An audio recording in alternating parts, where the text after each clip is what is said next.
welcome to Jordan Recommends.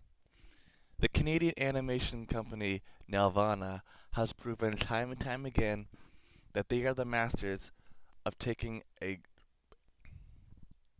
children's book series and turning it into a very successful animated series. They did it with the Magic School Bus, they did it with Redwall, and the long running comic book series Tintin.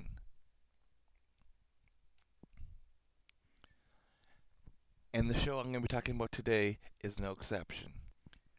And that show is Flying Rhino Junior High. Based on the children's book series of the same name, it follows the adventures of four elementary school students at the titular school and the many wacky adventures they get into. With likable characters, great animation, good music, and intriguing stories where you're not quite sure how it's going to end. And with that all said, it's time for the character roll call. First up, we'll start with Billy O'Toole. He is the athlete of the group and has a very laid-back personality. He is also a fan of adventure movies, as well as also being a very big video gamer as well. But when things come down to it, he'll do anything to help his friends and do what's right in the end.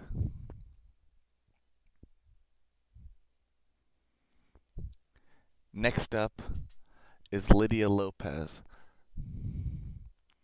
who is the moral compass for the group as well as the voice of reason.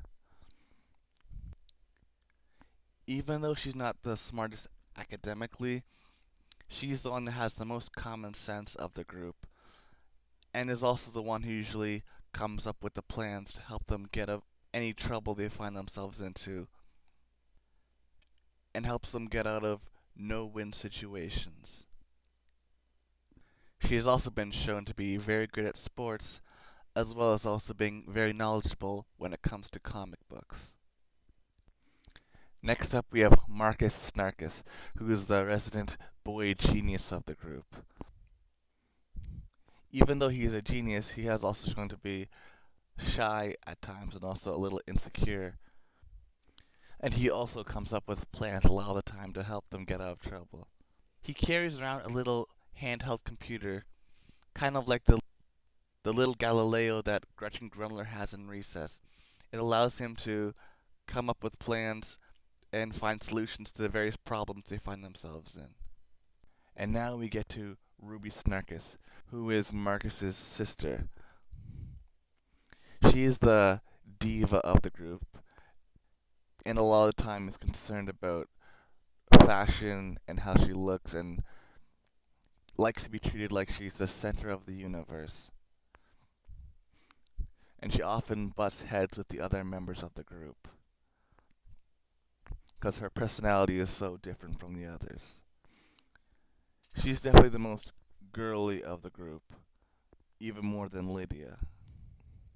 And now we get to the Phantom, also known as Earl P. Sidebottom, who is the antagonist of the series.